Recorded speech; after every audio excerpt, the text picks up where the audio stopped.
c'est On parle foot. Aujourd'hui, on se retrouve pour une nouvelle vidéo. Après avoir fait la préparation de la finale de la Coupe de la Ligue, on va faire le débrief aujourd'hui. Donc la Coupe de la Ligue s'arrête après cette finale remportée par le Paris Saint-Germain. 0-0 sur les 120 minutes et 6 tirs au but à 5 face à l'Olympique Lyonnais qui n'aura pas démérité dans ce match.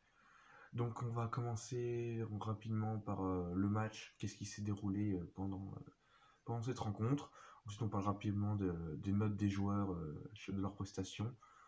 On tirera quelques conclusions de cette rencontre. Et enfin, on verra la suite pour les deux équipes. Donc, pour ce match, on a vu quand même un meilleur Paris Saint-Germain que face à Saint-Etienne, même si ça a été compliqué. On a vu très peu de jeux, c'était assez pauvre, assez ennuyant, on va dire. Au terme de stats, on a 52% de possession pour le Paris, à 48% pour Lyon, donc c'est assez équilibré.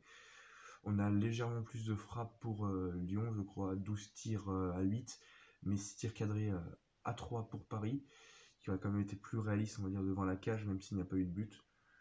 Donc on a vu un Neymar très très bon, qui aura été sans doute le meilleur joueur du match avec Anthony Lopez.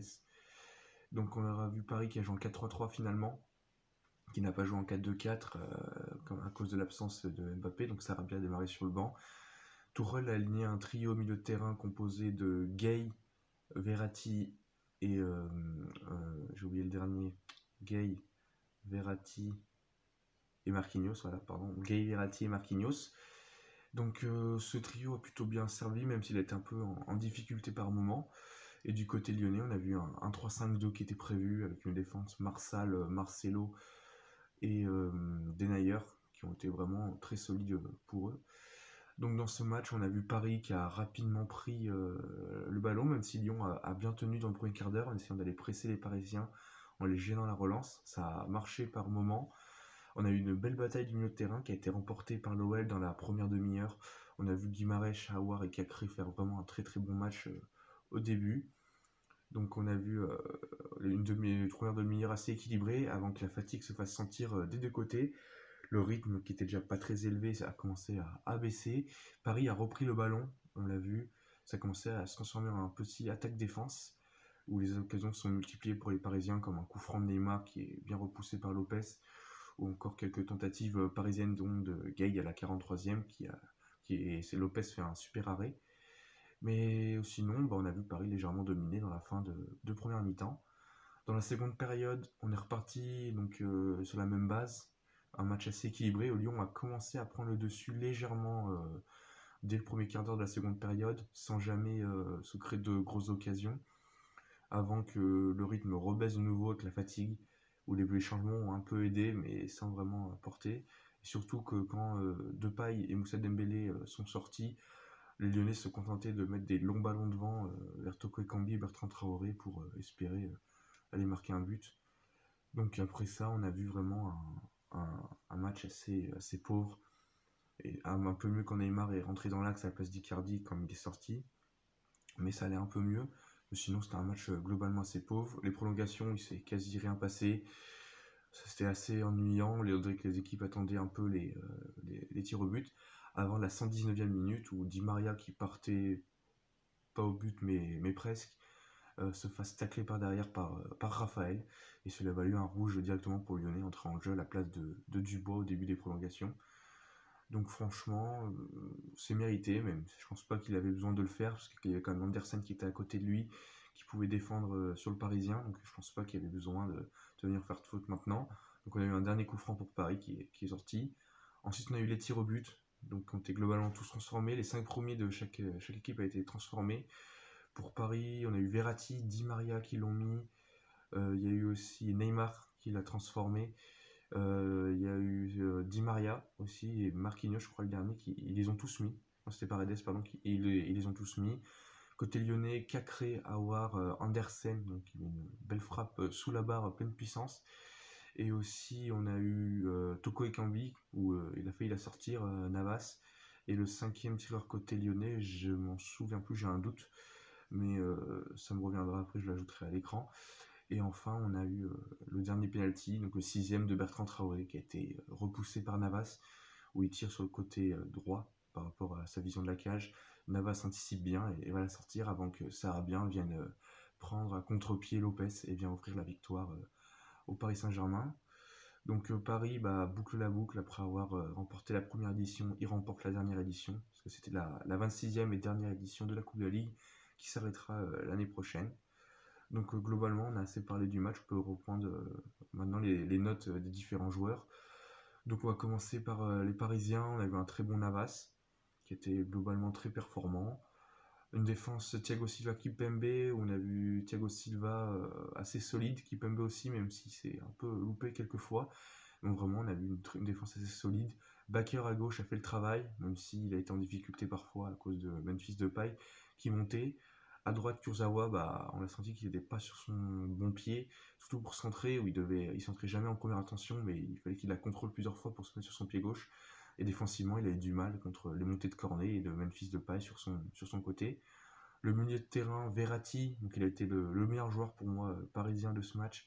Il a vraiment régulé le jeu, a récupéré beaucoup de ballons. On a vu quelques beaux dribbles par moment et il a vraiment tenu tout le match. Donc c'est rare pour lui, on sent qu'il est bien physiquement et mentalement. Après Marquinhos à côté de lui a fait vraiment un très bon match, il a beaucoup aidé l'équipe et ensuite il a vraiment très très bien joué. Gay a eu beaucoup de mal, hormis sa frappe, il a été très très en difficulté. Comme le match contre Saint-Etienne, on l'a rarement vu, il n'a pas gratté beaucoup de ballons, un peu de déchets dans la relance. Donc on va voir si Gay va avoir la confiance de Tourelle pour la suite. Après pour l'attaque, Neymar a été pour moi le meilleur joueur avec Verratti sur le terrain côté parisien même du match. Il a fait vraiment une très belle rencontre où c'est lui qui était le maître du jeu. Parfois il tentait quelques dribbles un peu osés qui ne servaient pas vraiment à grand chose, mais il a eu beaucoup d'occasions. Mais sans Lopez, il aurait pu marquer plusieurs buts et il a quand même mis son penalty aussi lors de la séance de tir au but. Ensuite, le buteur Icardi, franchement, ça a été le casse-père du match. Il a été fantomatique. On l'a pas vu du tout. Il a été privé de ballon. Ça ne le dérange pas d'habitude, mais il a besoin de centre pour être présent, pour être alimenté. Parce que c'est pas un joueur qui va décrocher pour aller participer au jeu. Icardi, c'est plus un regard de surface, un finisseur. Il est là pour terminer les actions comme un neuf à l'ancienne. Il n'est pas là pour créer le jeu. Et ça s'est senti hier soir dans une défense à 3 lyonnaise. Il a été bien pris. Il n'a pas touché beaucoup de ballons et a été remplacé à la 55e minute. Et enfin, Di Maria, on l'avait aussi en difficulté. Il a eu beaucoup de situations. Il les a loupées et gâchées. Il a eu vraiment du mal hier soir. Enfin, côté lyonnais, on a eu Lopez très très bon. Il a fait pas mal d'arrêts. Il a sauvé l'équipe lyonnaise par moment. La défense était vraiment très très bonne. Denayer, Marcelo, Marsal. C'est rare qu'on les a vus d'aussi bons, mais en Ligue des Champions et dans les gros matchs, ils ont l'air d'être présents. Donc c'est vraiment très positif pour l'OL pour la suite de la Ligue des Champions, vendredi prochain contre la Juve. Le milieu de terrain Cacré, Guimarães, Aouar a été globalement très bon, même si Guimarães a été un peu en dessous. On l'a senti un peu nerveux, il a fait beaucoup de fautes. Mais globalement, il a été assez bon. Cacré, vraiment très très bon, lui aussi. Donc il a été aligné que 12 fois cette saison, et là, il a répondu présent. On aurait pu avoir des doutes après son carton jaune très tôt dans le match, mais il a répondu présent, et il a même tiré un des pénaltys qu'il a transformé. Donc vraiment très très bon match de Cacré à voir pour la suite. Et Aouar qui était aussi meneur de jeu, même s'il a eu un peu de mal parfois dans la relance. Mais globalement, il a été aussi bon. Et pour l'attaque, Moussa Dembélé et Memphis Depay, c'était vraiment difficile pour eux parce qu'ils n'ont pas eu beaucoup de ballons. Et les rares ballons qu'ils ont eu, c'était dos au jeu. Il fallait qu'ils se mettent en pivot, qu'ils se retournent. Et ils n'ont vraiment pas eu beaucoup de ballons et ont été remplacés à la 70e par Toko Ekambi et Bertrand Traoré. Donc les conclusions qu'on retient de ce match, déjà comme j'ai dit, Paris remporte la coupe et il remporte la dernière. Donc ils bouclent la boucle, donc c'est parfait pour les Parisiens. Ils font aussi le quadruplé, donc c'est vraiment très bien pour eux. Ils ont tout remporté cette année sur la scène nationale. Donc ils ont fait un sans faute, comme on l'a déjà vu, le Paris dans les dernières années. Le rythme aussi, on a vu Paris assez en difficulté physiquement. Ça peut être un des points majeurs pour leur match face à l'Atalanta. Ça peut être un problème. On les a vus en difficulté physiquement souffrir un peu de 7 pieds et à voir si ça ne paye pas contre l'Atalanta. Et on a vu que sans Mbappé, Paris c'est quand même assez moins fort. On les a vus les Parisiens assez moins forts sans Mbappé. On sent qu'il y a un manque de profondeur et de finition aussi qui leur a payé hier soir à voir contre l'Atalanta Bergame. Et enfin, beaucoup de blessés. On a vu, à cause sans doute de la chaleur, il faisait 30 degrés au Stade de France hier soir. on avait vu beaucoup de joueurs sortir sur blessure. Kurzawa le premier, avant que Marquinhos sorte aussi, il y a eu Thiago Silva qui est sorti et Icardi à la 55e aussi, donc on a eu beaucoup de blessés. Côté lyonnais, on a eu Marcelo qui est sorti sur blessure et Dubois qui avait une petite gêne, mais ça n'a pas l'air trop grave. Donc on a eu beaucoup de blessures. Et enfin, côté lyonnais, ce qu'on retient, c'est que Lyon ne sera pas en Europe l'année prochaine, à moins d'un exploit en Ligue des Champions. Il faudrait qu'ils remportent la Ligue des Champions pour être qualifiés pour la C1 l'année prochaine. Donc ça risque d'être quasi impossible. Et enfin, côté lyonnais, on retrouve une belle solidité défensive. Donc c'est ça qu'il va falloir conserver contre la Juve pour espérer se qualifier. Donc c'est l'un des points positifs côté lyonnais. Et ce qu'on retient côté lyonnais, c'est qu'offensivement, c'est difficile s'ils n'ont pas le ballon. Parce que là, c'est vraiment très compliqué. On l'a vu hier soir, le duo offensif a eu vraiment beaucoup de mal. Comme ils ont été peu alimentés en ballon. Et ça va être un point à souligner contre la Juventus.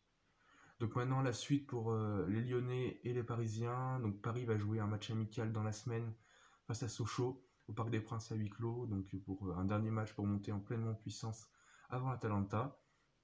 Donc on va attendre maintenant le prochain match contre Atalanta Bergame pour voir s'ils peuvent aller plus loin avec des champions. Et côté lyonnais, prochain match dans une semaine, vendredi prochain, le 7 août, ils joueront contre la Juventus. C'est vraiment un beau challenge pour les Lyonnais pour voir s'ils peuvent se qualifier. Pour moi, ils peuvent clairement se qualifier. Ils ont toutes les armes possibles. S'ils arrivent à marquer un but là-bas, ils auront fait globalement le travail. Et donc, tout est possible pour les Lyonnais contre la Juventus. Donc voilà, c'était un débrief de cette finale de Coupe de la Ligue entre le PSG et l'OL. N'hésitez pas à donner votre avis en commentaire. Qu'est-ce que vous avez pensé de ce match, vos tops et vos flops. C'était On Parle Foot. À bientôt.